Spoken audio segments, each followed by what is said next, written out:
Hi, I'm Tarek and this is Tim, and we're from the Functional Training Institute. We're going to cover in this video pillar 1 of our adaptive FTS system. In this pillar, we're going to cover all about restoring function and movement.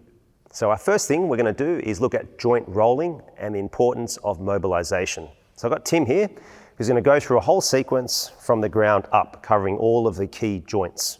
So Tim, we're going to start with some joint rolling. So essentially what we're doing here is we're slowly rolling the ankle joint one direction, and then we're going to change. Pause, and then change direction.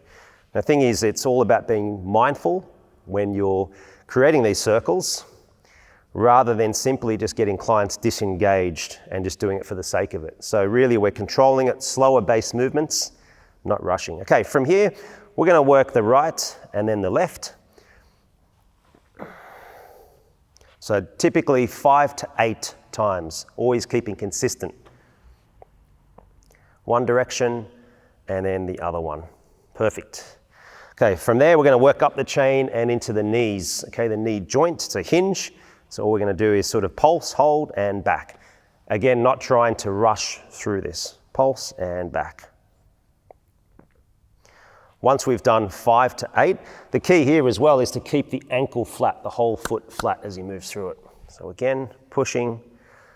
And here we're working on our ankle dorsiflexion as well.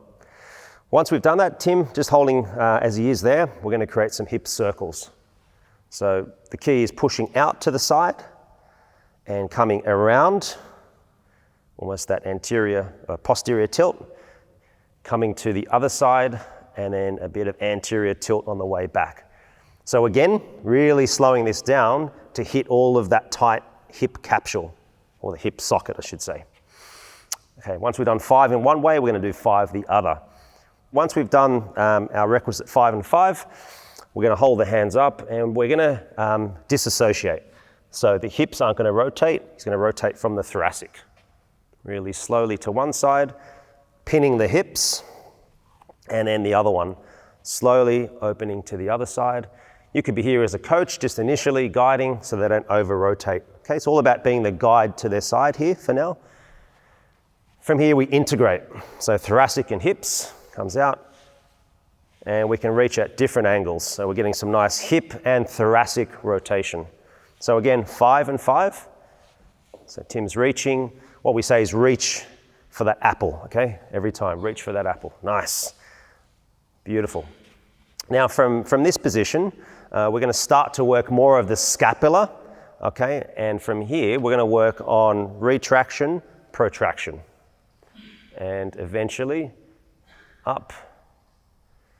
And again, the whole idea here is we've got a bit of protraction.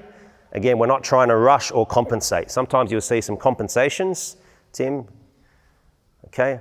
And it looks a bit ugly.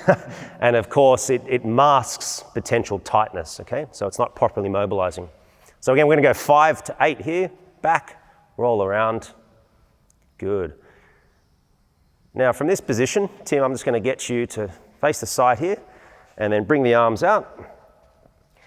And from this position, we're going to have the palms open and then internally rotate, keeping the elbows up, okay?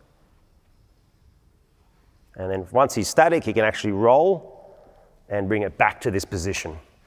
So it's supine and pronation. Really good for that internal rotation as well. Excellent, so really good for the elbows, of course.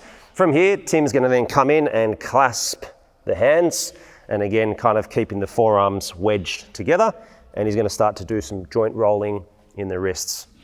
Again, it's one way you got to coordinate one direction, almost a figure of 8. This is the pattern we're doing now, figure of 8. Beautiful. Excellent. Last one is looking at more of the neck position, finishing off the whole kinetic chain.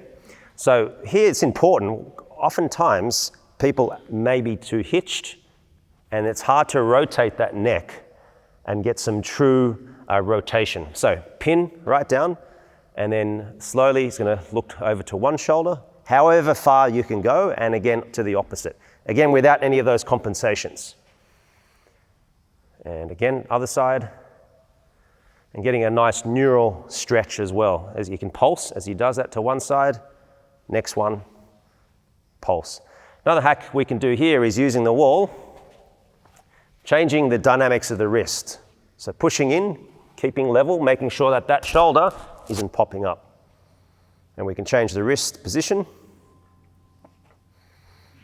And one last one. And again, doing that 3 times to each side. And Tim's controlling it. And of course, we're going to do the opposite arm. So there you have it, guys. Really important sequence there. Showed you a few advanced progressions, especially getting that neck and that whole neural brachial plexus stretched out with those different hacks. Stay tuned.